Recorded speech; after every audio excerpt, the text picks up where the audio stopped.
Good evening, everybody. I hope you all enjoyed your dinners, and it's my great pleasure to welcome our guest speaker, Mark Atherton. For those who don't know, Mark is a lecturer at Oxford University in Old and Medieval English. Many of you will be familiar with his book, There and Back Again, and he was a speaker at our event, Return of the Ring, in 2012. Mark is going to speak to us today about Farmer Maggot and Tom Bombadil. So please give a warm welcome to Mark.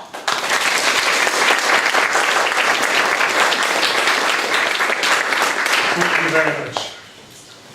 I seem to have lost you. So I would like to talk to you tonight basically about landscape and character. And you, Andy, would have to come and fill up. Yeah, I'm sorry. I'm the sound guy. I have to do this. Farmer Maggot and Tom Bombadil, landscape and character in a more than human world. You'll see why I've called it more than human world as we go on, perhaps. I've taken this term from someone called David Abraham. David Abraham is an anthropologist, and I'm quoting from him at the end of this handout. So it feels a bit like a seminar. I guess I am a lecturer in medieval English literature. I'm also this year a visiting professor in Dusseldorf, and I was just telling Sean that it's really nice to be a visiting professor. You get to teach what you want. So I've been teaching Tolkien and medieval literature, and it was a well-attended course. After about 3 weeks, one young lady put her hand up, and I thought she was a good student, and she turned out to be a good student. But she asked, do we have to read the book, or is it all right just to watch the film?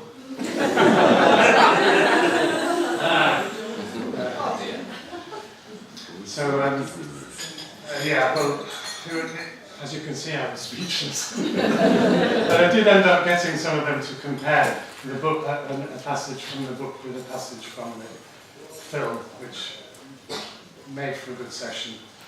So I am interested mainly in one part of The Lord of the Rings this evening, which is the Farmer Maggot Tom Bombadil part of The Lord of the Rings. And I guess what I'm interested in is who Tom Bombadil is, spirit of place, landscape and character, and the way people speak in particular places. So there's going to be a little bit on dialect in this, a little bit of linguistics. I hope it's not too much for an after-dinner speech. To make up for that, I intend to sing a song towards the end of it. Oh, thank you.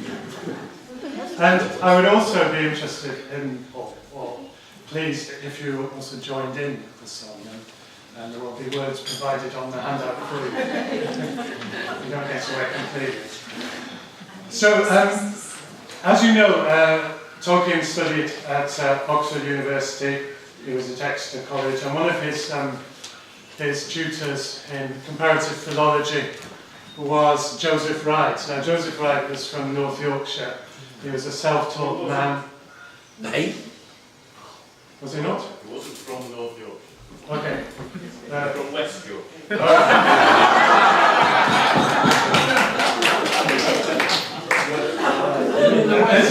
It's all grist to my mill, actually, because West Yorkshire is going to come up very shortly. I was actually born in Huddersfield, although I grew up in Blackburn in Lancashire. Anyway, back to Joseph Wright, a self-taught man who ended up teaching himself a lot before he went to university and ended up as a professor of philology in Oxford University.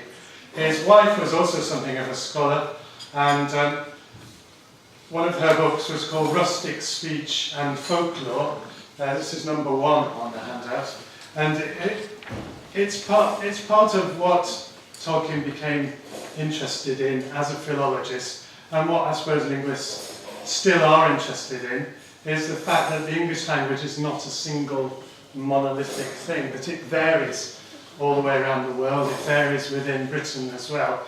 And as Elizabeth Wright, Joseph Wright's wife, points out, among common errors still persisting in the minds of educated people, and this was written in 1913, and possibly it's still true in some cases, one error which dies very hard is the theory that a dialect is an arbitrary distortion of the mother tongue, a willful mispronunciation of the sounds, and disregard of the syntax of the standard language.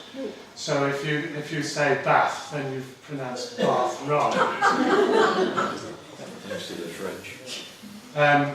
So it's that attitude which I think philologists and I guess later we tend to call these people linguists, is what they're interested in, is being objective about language and being interested in dialect. And Tolkien certainly was interested in dialect. When he was a reader in English and a professor at Leeds University, one of his interests was place names and dialect. He became interested in the local dialects.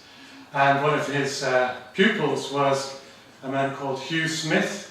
This is number 2 on the handout, who went on, who contributed, of course, to the Songs for the Philologists, which you might be familiar with. And he actually wrote a book of, a very short book of Yorkshire dialect poetry called The Merry Shire, which was published in 1923, which includes a little bit of folklore and witchcraft and things of that sort. And you wonder whether that might just be the origins of this idea of the Shire. The introduction to that book talks about dialect poetry as language being used as vividly as possible, showing the rich actuality of everyday life. And I suppose that's always been the reason why writers use dialect from the 19th century onwards. I've also listed there a book published in 1924, also in Leeds, called A Northern Venture, and that is basically a book published by Leeds English Department with a couple of poems by Tolkien and a couple of supposedly Anglo-Saxon riddles written by Tolkien in Old English, but actually invented by him. So he had this interest in dialect right from the start. As I'm sure you know, one of his first published books was the edition of Sir Gawain and the Green Knight. And we have this passage, which is number 3 on the handout. This is the moment where Sir Gawain reaches the strange green chapel, and he's looking, trying to work out whether this actually is the green chapel, and the end of his quest to find the Green Knight and to receive the blow in return which he'd already dealt out to the Green Knight, if you know the story. It's written in Northern dialect, and this is the Middle English text. I've put down a translation below, if you would like a quick guide. But Sir Gawain and the Green Knight, then, written in northwestern dialect. So he's looking at the barrow there, the mound. Then he bows to the barrow, about it he walks, debating with himself what it be. It had a hole on the end on either side, and overgrown with grass in glowed as I were, and all was hollow in with, nobbut an old cave, or a crevice of an old crag. He cooth it nocht dane with spell.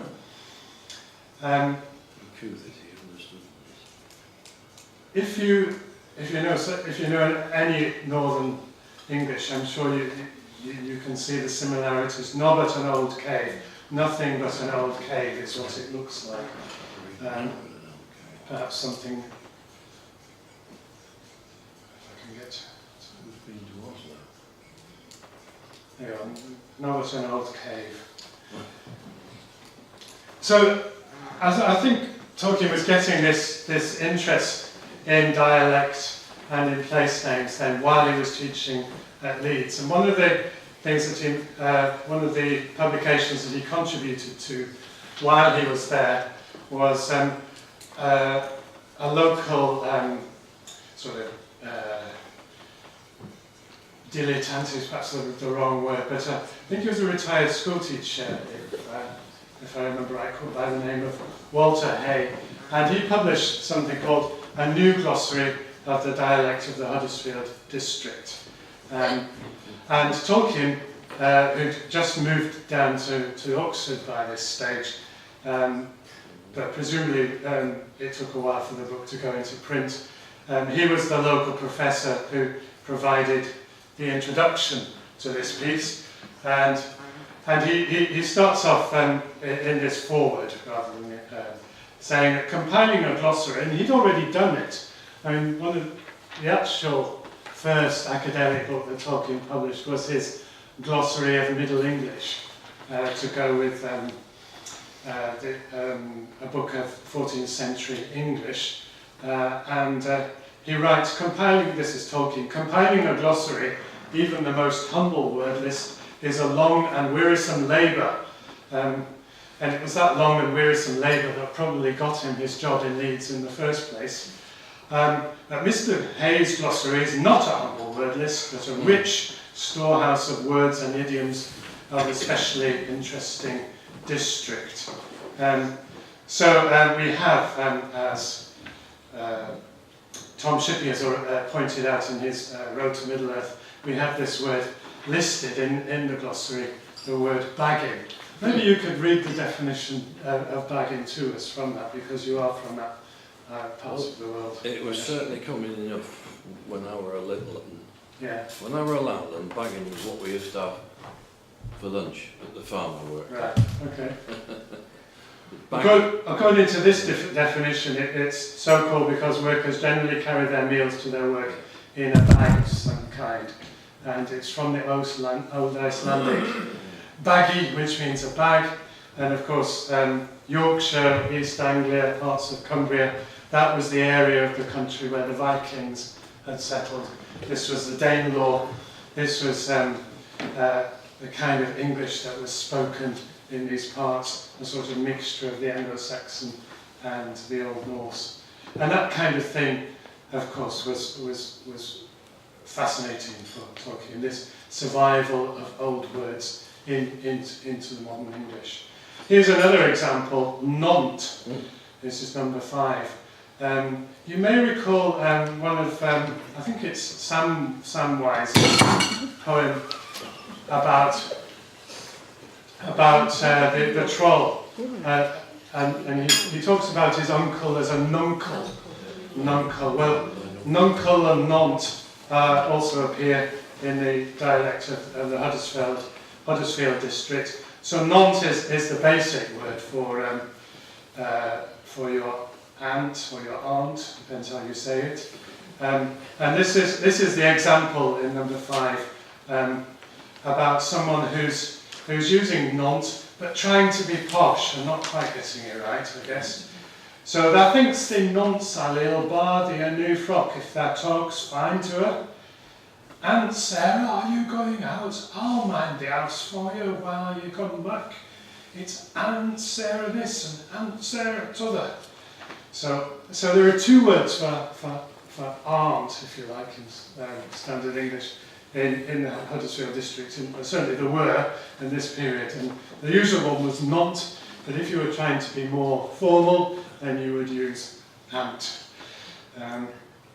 Another interesting thing that you find in Joseph Wright's English Dialect Dictionary is this word hob.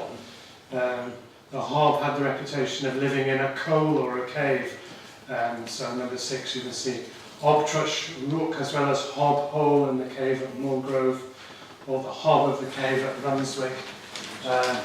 Number 7, there's the Hob of Knott Hill, was so designated on account of his having stood on that eminence on the approach of King Canute in order that monarch to march his army up the valley, and so on. So dialect, I think, feeds in. I mean, I'm not saying that hob is the origin of the word hobbit. I think that is still open to some debate. but it may have been part of the mix as well. Here's another example of Tolkien's interest in dialect. In the early 1930s, he did some public readings from Chaucer, and Chaucer's Reeve's Tale. How many people know Chaucer's Reeve's Tale? Does anyone? Only 2 people admitting to know Chaucer's Reeve's Tale. It's always it's a little bit surprising because it's one of the rudest and bawdiest of Chaucer's stories. Some of them are fine, noble tales, but this one is really about how 2 Cambridge students from the north of England get their revenge on a crooked miller by basically jumping into bed with the wife and the daughter in the night. And so it's a little bit surprising that Tolkien would, but it is a humorous tale, so I guess. So this was chosen, so he was working with John Masefield, the poet, at the time, and but it's interesting just to see, Chaucer, of course, was writing in the 1300s, and so this is Middle English. The beginning of the story is perhaps vaguely reminiscent of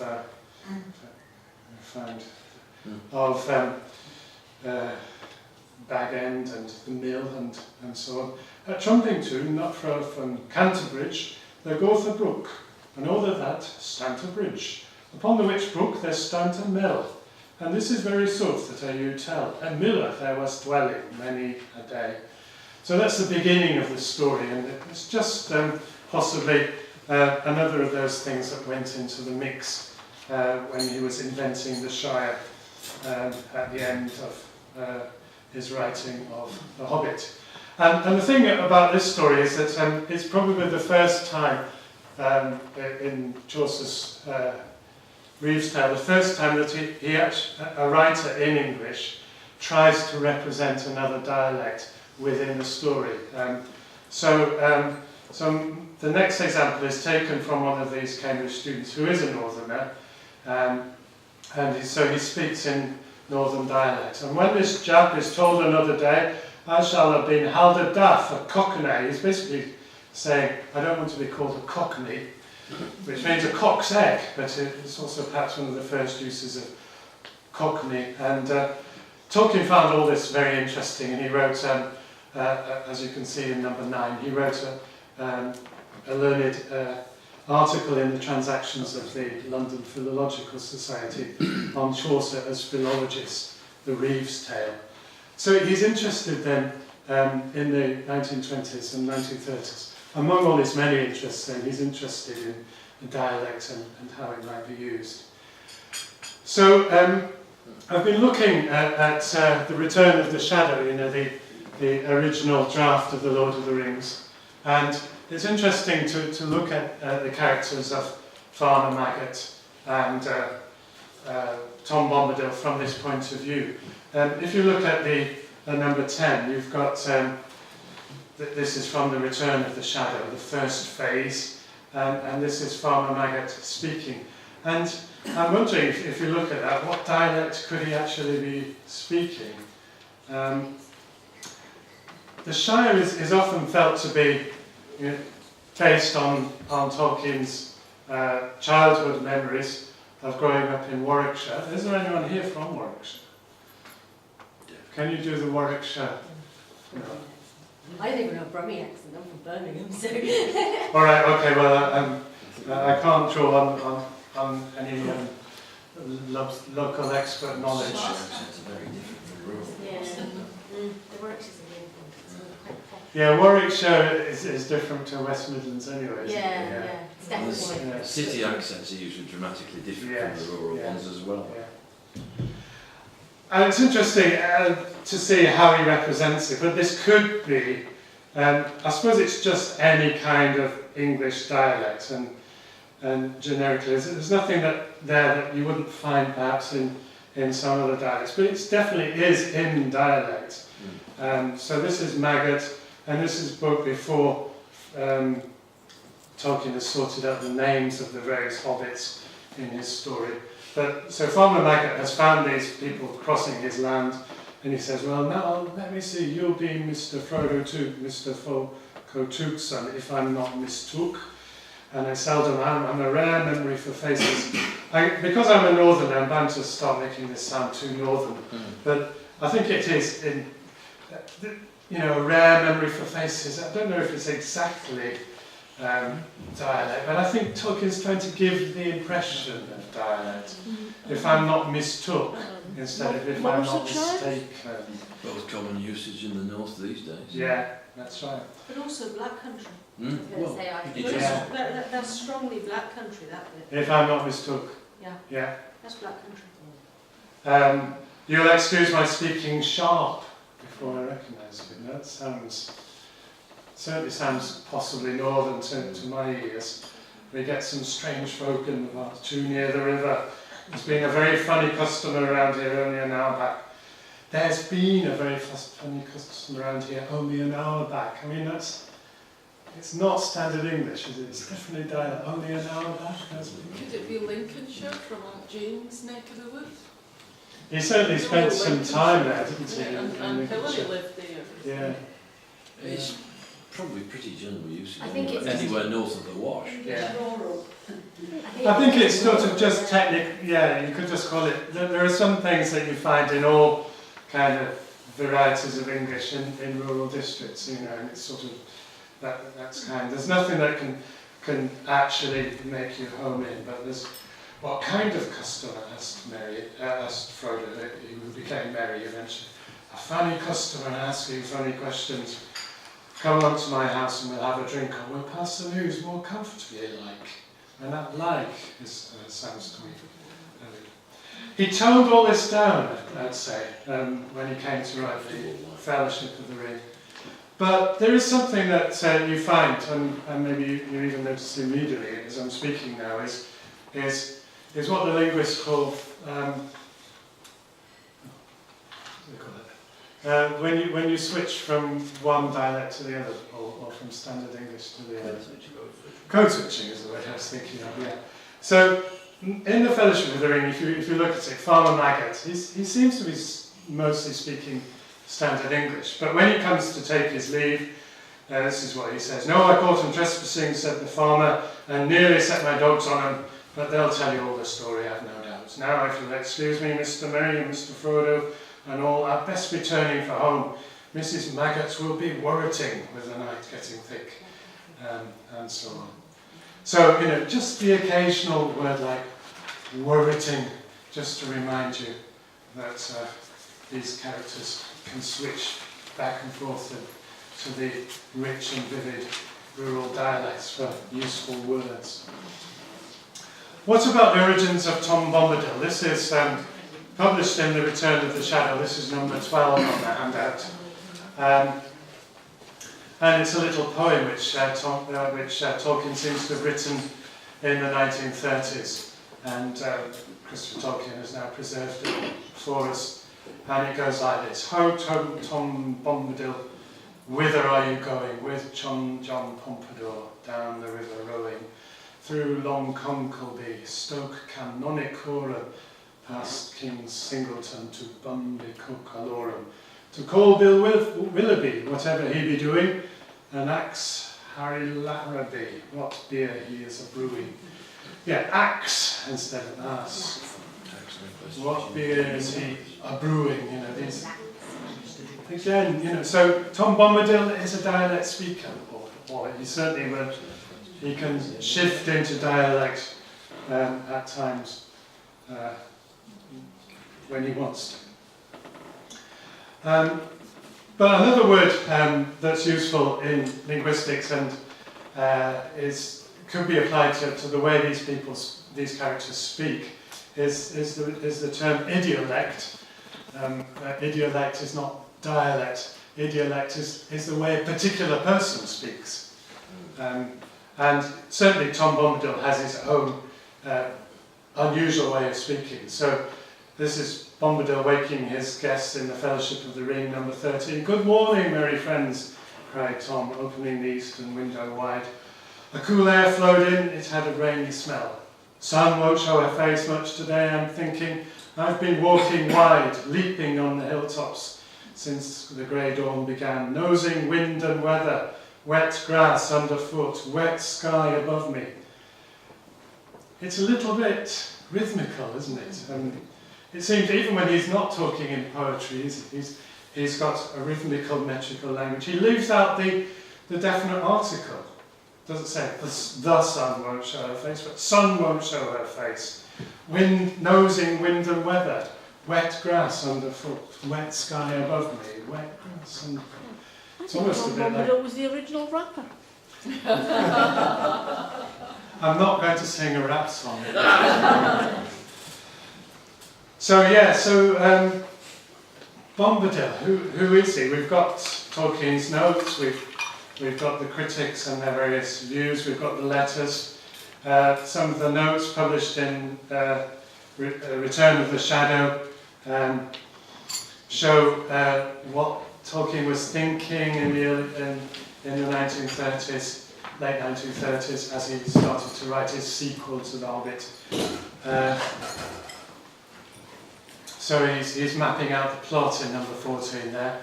And there's this little thing in brackets. Make Maggot not a hobbit, but some other kind of creature. Not dwarf, but akin to Tom Bombadil. So Maggot, as I'm sure you know, had various alternative versions to his character before he settled on the final version. And Maggot does seem to be good friends with Tom Bombadil, as you can see in number 15. He appeared, this is Tom, appeared already to know much about them and all their families, and indeed to know much of all the history of and doings of the Shire, down from days hardly remembered among the hobbits themselves. It no longer surprised them, but he made no secret that he owed his recent knowledge largely to Farmer Maggot, who he seemed to regard as a person of more importance than they had imagined. There's earth under his old feet and clay on his fingers, wisdom in his bones, and both his eyes are open. Again, perhaps I didn't wrap that enough. There's earth under his old feet, clay on his fingers, wisdom in his bones, and both his eyes are open. But it's telling us something about Maggot as well at the same time. Or is it a sort of vestige then of this earlier idea that Maggot is not really a hobbit? He sometimes code switches as well as Tom, so this is the moment when Frodo puts on the ring, number 16, I'm sure you remember. And the ring, of course, does not affect Bombadil. And he looks across with a most seeing look in his shining eyes. Hey, come Frodo there, where be you going? Oh, Tom Bombadil's not as blind as that. Where be you going? And he loves, so that's dialect, isn't it? Where be you going? But it's also idiolect at the same time. It's how Bombadil speaks. Anyway, take off your golden ring, your hand's more fair without it. Come back. So what are these two characters doing? And why does Tolkien, he doesn't use too much of that phonetic kind of representation of dialogue that you might get in Dickens or Hardy. But he hints then that these characters are speaking dialect, that they have a particular way of speaking. And why might he do that? To suggest a few ideas, I'm going to suggest that Lawrence Durrell might have something to tell us. This is Durrell writing in number 17 an essay on landscape and character. Lawrence Durrell says, when they're well and truly anchored in nature, these kind of books, he's talking about books which really focus on landscape, they usually become classics. One can detect this quality of bigness in most works which are so cited, from Huckleberry Finn to The Grapes of Wrath. They are tuned into the sense of place. The characters have the feeling, that mysterious sense of rapport, of identity with the ground. Is that something that we could apply to, certainly to Bombadil? He is, after all, as you can see in the quotation number 18, the master of wood, water and hill. just as Golbery is daughter of the river. And Tolkien himself wrote in 1937, Bombadil is the spirit of the vanishing Oxford and Berkshire countryside. And as for anyone who knows Berkshire, it of course has many ancient pathways such as the Ridgeway and Wayland Smithy and various other. If all you need to do is really walk along the Ridgeway, from the Thames across. I guess really you're very close to the old border between before they changed all the counties between Oxfordshire and Berkshire.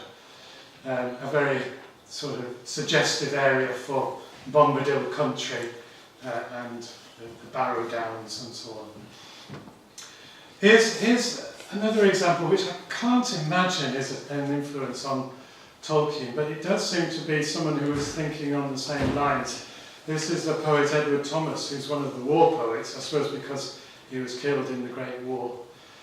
He wrote a poem, Edward Thomas wrote a poem called Lob, and it's about a kind of character who's very human and very recognisable, also seems to be a bit of a spirit of the land or a spirit of the countryside. He's a weather-beaten face, he's got sea blue eyes, and he's met by the speaker walking a footpath in Wiltshire near some ancient burial mounds. He seems to come and go and disappears when you least expect it. He's referred to as Old Adam Walker. Old Adam suggests he's been there a long time. A bit like Bombadil, perhaps. He even talks a bit like Bombadil. He's been here as long as Dove and Daw. This is about halfway down my number 20 on the handout.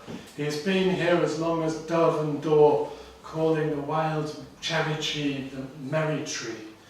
Say that again, I didn't wrap it enough, did I? Calling the wild cherry tree the merry tree.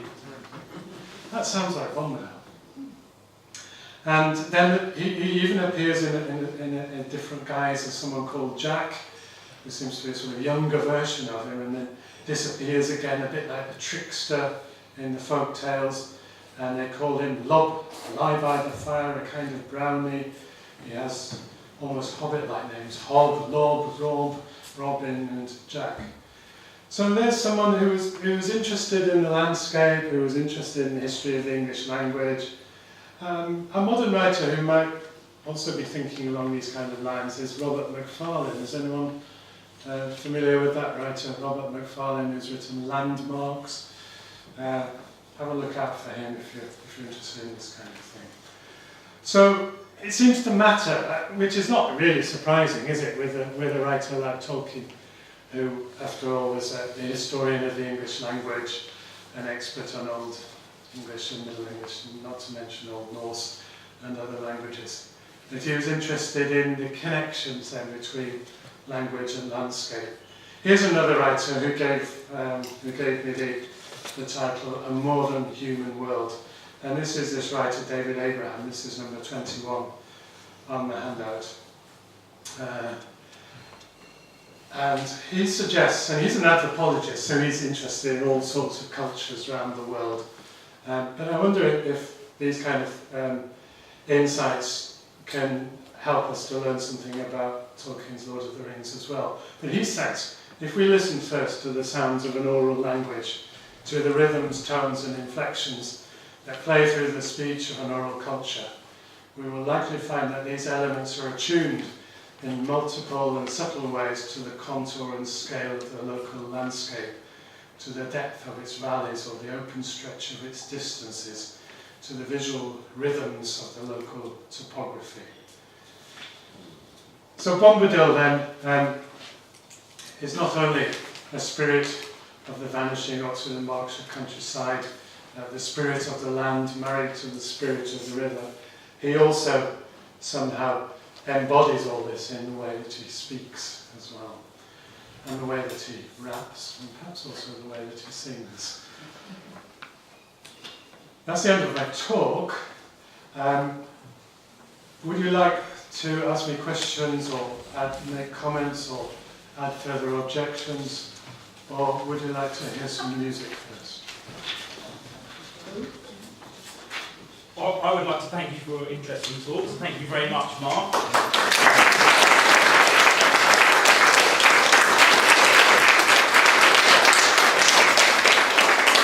I think we'll start off with comments, questions, observations, and then I'm sure you can delight us later with your with some music. A couple of questions around here, Sean. Yeah. Yes. Yes. I Yes. just wanted to say that Bob appears in Lancashire mythology as a boggart. Yes. Like a Yeah. master boggart who lives. Yes. Just want to say. Yeah. I think it seems to have. It's some kind of creature who lives in a hole. Yeah. Sometimes seems a bit like a goblin or a sort of house goblin who does all the washing up. I wonder sometimes when you're reading The Hobbit, when Bilbo Baggins is so worried that when the dwarves are singing about smashing the plates and whether there's some sort of echoes of that kind of folklore there as well. But yeah, of course it appears in Lancashire as well as Yorkshire. Yeah. You Andy? Oh, sorry, there are two there. Just get item 11, where you say Mr. Merry, Mr. Frodo and all. It sounds like it's saying Mr. Merry and Mr. Frodo and everybody. Well, where I come from in Lincolnshire, if you say Mr. Merry, Mr. Frodo and all, it means I've got us. Yes, yeah, it does, yeah. So you can read that both ways, couldn't you, really? It's and all the others, or simply and all Yeah. as So well. Mr. Merry and Mr. Frodo and all. Yeah, yeah. In the Wales. Yeah. Yeah. So I think it's just hints, and he took, this is, so you could read it both ways, and I think if you read it on all, it would sound a bit more dialect. And so I wonder, if when we're reading or rereading the Lord of the Rings, it's worth adding a bit more dialect into the voice in your head when you're reading these passages.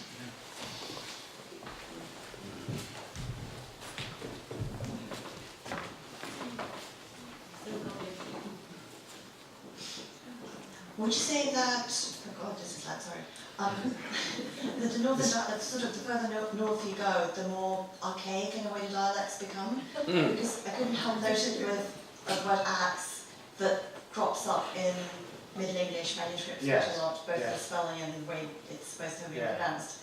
So there would have been that appeal for Tolkien as well, this kind of more direct connection with an older language. Yes, I think that's right. I mean, so Tolkien was brought up in the 19th century tradition of philology rather than modern linguistics. But where those two sort of areas of language study, I mean, they do have things in common as well. It's interested in learning how language works. They're both interested in that, and there was some overlap. But I think in the 19th century and then the early 20th century, they were interested in. When they were interested in dialect, they were especially interested in rural dialects. And so it may be that it's rural dialects which preserve the older words. And sometimes standard English is more modern, so standard English. So there's a scholar at Oxford at the moment called Linda Muddlestone. She's from, I'm going to get this wrong, and someone will correct me. She's not from North Yorkshire. I think she's from Staffordshire, and she's written a book called Talking Proper, about how accent and dialect became more socially pronounced in the 19th century. People, if you dropped your H's, you must be a Cockney, and even the pronunciation Bath, which came from London and affected the public schools, which became really important in the 19th century. And so Bath became the standard pronunciation. But in the 18th century, lords of the manor would have pronounced it Bath as well as Bath, or maybe just Bath. So these things can. So things change more quickly in cities. And so I think it's maybe a city and a rural thing, really. And modern scholars of linguistics are interested in urban dialects because they're the ones which are still really strong, and it's the rural dialects that are dying out. But the philologists like Tolkien, were interested, of course, in how these rural dialects preserve words, which, especially in Yorkshire with the Old Norse words, but in other parts of the country as well, they'll preserve words which were part of normal English and they've died out. I mean, an example from the north is, of course, the word for a baby or a young child was bairn. In Northumbria and Scotland it still is. And that's the old word for baby. We don't want this newfangled word baby. Where did that come in? I must look that up sometime and find out. It's a win. Oxford English It's a Dictionary. win. Bairn is connected with the verb to bear. You bear a bairn. This is what you do. So kind of, yes, half yes, but I think it's also rural dialects as And well. I have to throw the curveball in. Would Tom Bombadil have said scone or scone? Whatever Goldsberry told him to say. Where would you put the cream? On top of the jam or over it? If you're saying Bear, you're identifying yourself as East Coast, because in the west of Scotland it would be away. Okay. So Yeah. I'm Excellent. At Scotland as well, it's rich in dialects. I was just going to say, it's a very strange, I suppose it's more accent than dialect, but I have my mother was from Somerset, my father was Scottish, and I was brought up in Scotland. And I left in Fleece when I was 7, so 50 years ago now. And at Christmas I was out with a friend, and a chap stopped me and he'd heard me speak, and he said, "Dumfries." And how could he identify Dumfries? I spoke of, the accent for 7 years in a mixed household, but that Dumfries is still there in the back of my speech.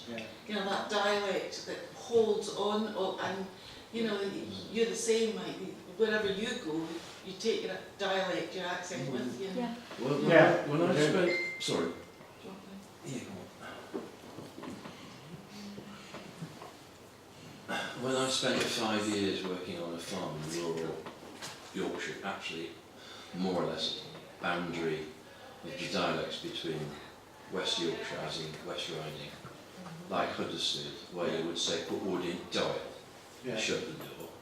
Where I came from, there was significant, 2 or 3 of the older farm workers had come from further east, one from Thornton Dale, and he would have said put wood in door.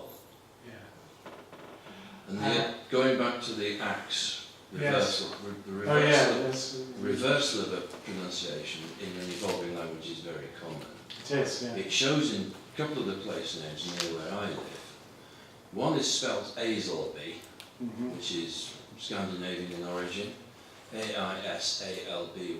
The locals, Aislaby it is spelt, locals all call it Aisleby.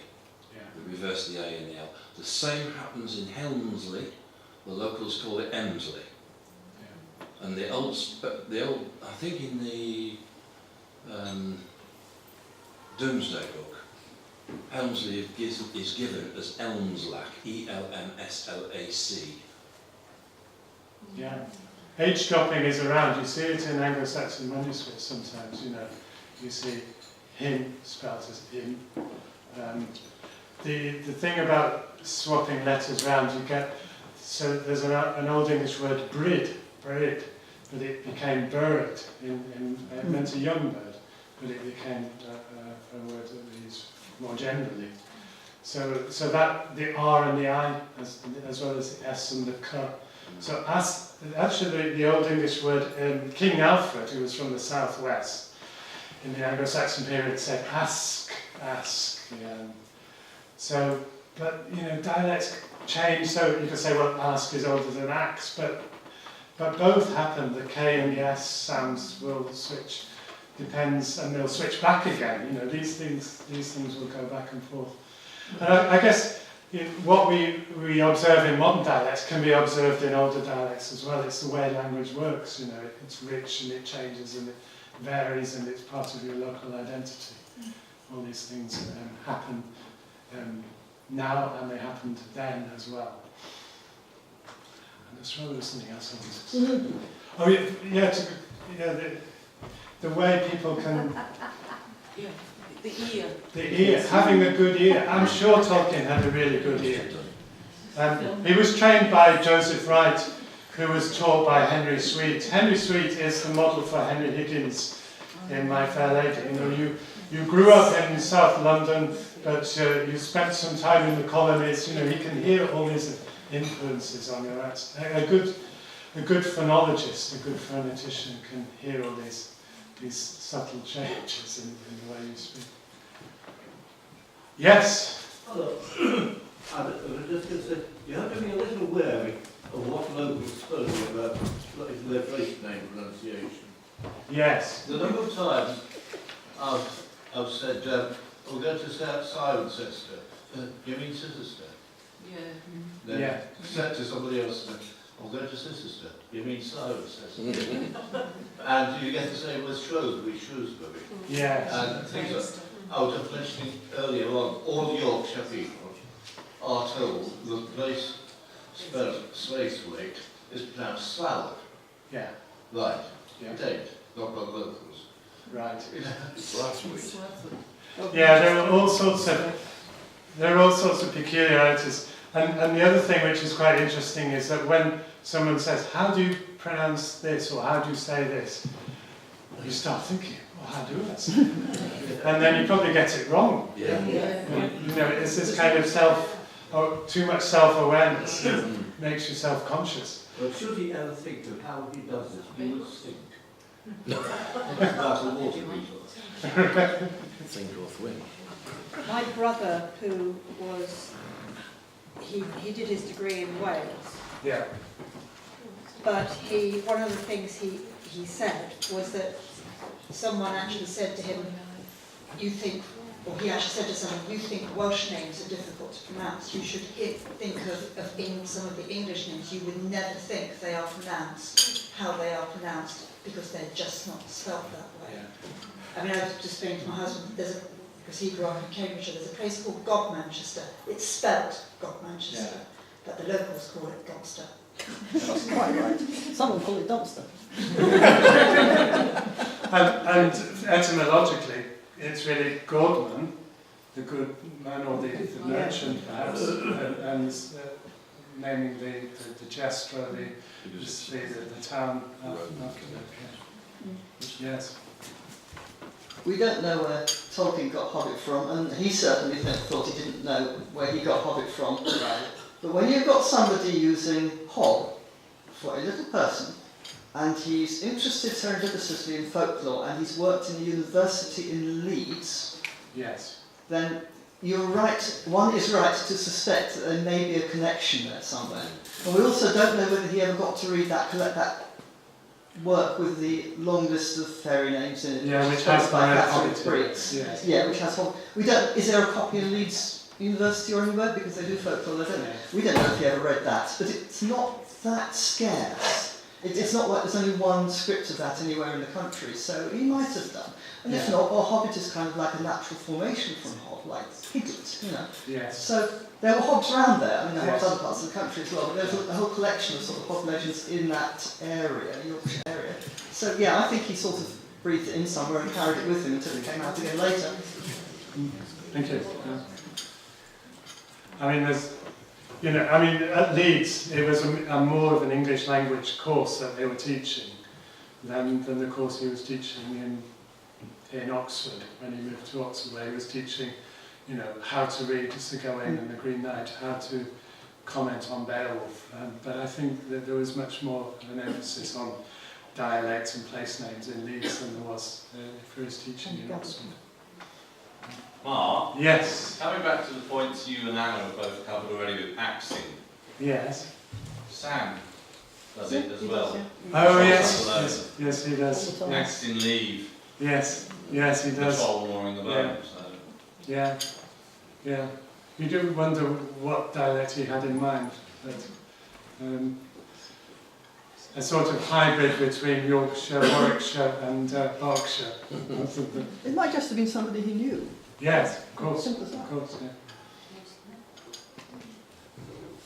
Or he may be thinking of different accents for different characters, I guess.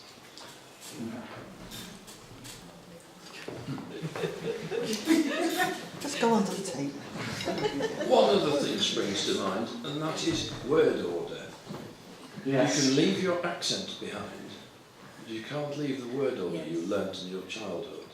Is it not? I say that. I blew somebody's cover in London years ago, Yes. and he used the typical Yorkshire sentence construction. Something wasn't something or other, it wasn't.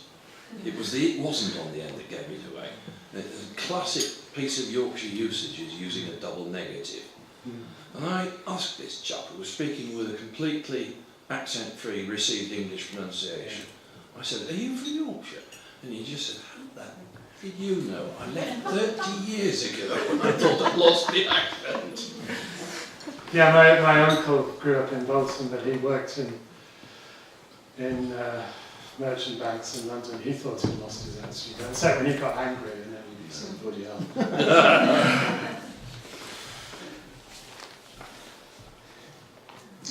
I grew up in Galloway, mostly in Yes. Wigtonshire, Yes. and I've lived on the south coast for over 30 years now. And a few years ago, I was staying at my sister's in Hoyk in the Scottish borders, and we drove back over from the east side of Scotland to the west, back to Wigtonshire for a family funeral. And everyone who was in the car with me remarked afterwards that the further west we went, the stronger my Wigtonshire accent came back. That's right, yes. So it's the code switch. Even before I'd met any of the Wigtonshire relatives. So, I was so light. Somehow you see the landscape was affecting you as you drove west. Yeah, it's definitely happens, the code switching thing. Either gradually or suddenly if you're on the telephone, I think. It is an acquired skill. And Yes. some professions will actually work to learn that. Lawyers will learn it to Yes. get the most out of their client, Yes. you know, without the man in the dog. That's If right. they can code switch to his own colloquialism, Yeah, and they'll get more out of the witness that way. that's right. I mean, you see it in other countries. I've seen it in Austria and Switzerland. They can speak standard German, but they can switch, and they speak dialect, just in the same room with different people. I mean, it's a stupid question, but it's in my head, so I'm going to ask it. I mean, do other countries have such a rich diversity of Yeah, so German-speaking countries for sure. And Italy we have also. Usually dialects are basically different languages. You cannot understand it. That's all. right. Yeah. So you kind of had to know both if you're going to travel around Italy. But English is such a glorious hodgepodge. Yes. Yeah. But I think some people are embarrassed to code switch though in this country. But what I've noticed in Austria is that they weren't embarrassed at all. They'd talk to a foreigner or a German in standard German, and then they'd switch to dialect to speak to their friend without any. But then you might find that people from other countries, if they heard, say, someone speaking, say, in a very broad Glaswegian accent, would find it difficult to understand because they've been taught English as standard English. That's the way, and would have problems. Yeah, so Yes, you found that, yes. Where are you from? Russia. So to go back to Len's point, yes, other countries do have a broad variety of accents given your geographical location, but Russia is a huge country. Yes. There's nowhere near as much variation. No, that's right. Yeah. The UK is insane in that respect. Yeah, just such a little country. I cannot understand people from other places in the UK sometimes. Yeah.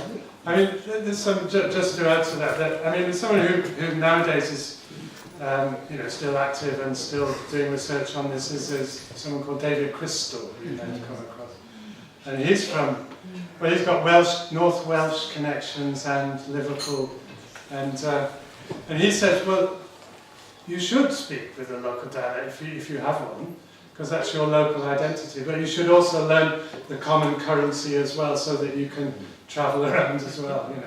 They're both. I was given 100 lines at school for referring to the dishcloth as the cloot. And my mother wrote a letter saying she's speaking her own tongue, leave her alone. Yes. Yeah. I was at school in Scotland briefly, and I remember one of my classmates getting told off by a teacher for saying that his pencil had burst. You're Anglo-Saxon, you'll know what I'm talking about. Yes, that broken. was the word for broken, and Yeah. it still is in many places, Yeah. but he was supposed to say his pencil had broken. Yeah, that's done in Old English means to break. Yeah. Was there? Yeah. My husband has a t-shirt which sums it up perfectly. It says, English does not borrow from other languages. It follows them down dark alleys, knocks them over, and goes through the pockets for loose vocabulary. That's very practical.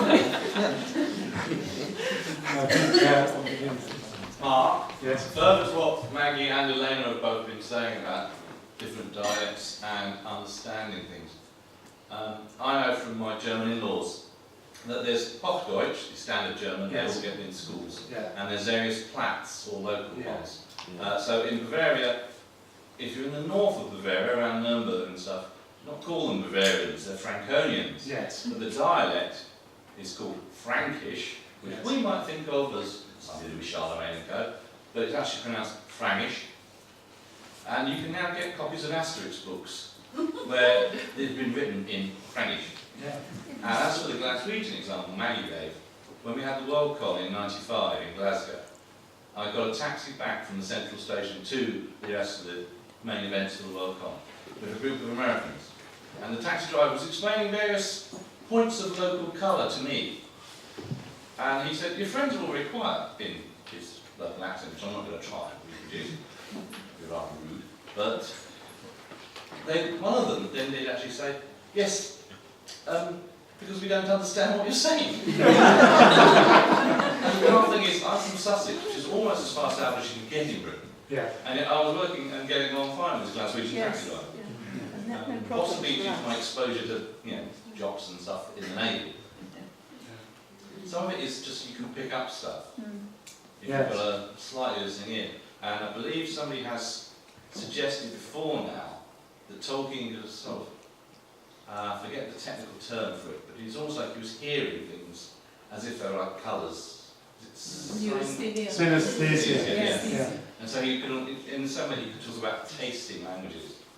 And Yes. I believe there's Desert Island Discs, where Robert Hardy talks about meeting Tolkien and Tolkien identifying the students around him by where they were from, by what they said. Well, that sounds very similar to Henry Sweet and Prof. Alton used to do it as Yeah. well, if you I mean, remember. when I was doing drama, and we did actually have lessons in standard English because we had to learn it for acting. Yes, of course. And I can remember him looking at me and saying, your English is mostly already pretty standard. He said, but have you got Cockney ancestry anywhere? And in fact, my grandfather was a Cockney, as in the old definition of born within the sound of bow bells. And my mother still had it, and it had come through to me. And it was on words like tomato, and he said, there's an E creeping in there, tomato. Oh. And he could just pick it up like that. Yeah. And he then said, you've got to practice tomato. Horribly posh. Tomatoes or tomatoes. Actually, while the microphone's travelling, my daughter loves watching oral histories, Yes. and they've got one about Welsh schools, where the English teachers were teaching the children, but they had to have a sign around their necks if they used a Welsh word. Yes. And the person with the sign around the neck at the end of the day got the cane. And I believe that kind of thing happened as well in Scotland and Ireland. Well, it all started really with the Education Act of 1871, because in 1871, you're providing education for the whole for all children in the country, and so they were trying to teach standard English to everybody. So if you spoke Welsh, that was even worse than speaking dialect, I guess, because it was a separate system altogether. And so it was totally frowned upon. But I guess speaking dialect words was equally frowned upon. A memory from my childhood, my school days were spent in Leeds. Right. And I remember hearing a Scotsman who I recognised from my holidays as being from Glasgow. He boarded this bus and asked for an ocht. And the Leeds accented bus conductor replied to him, "It?" and the Scotsman repeated "bocht." This went on for quite a while before they agreed that they both meant 8.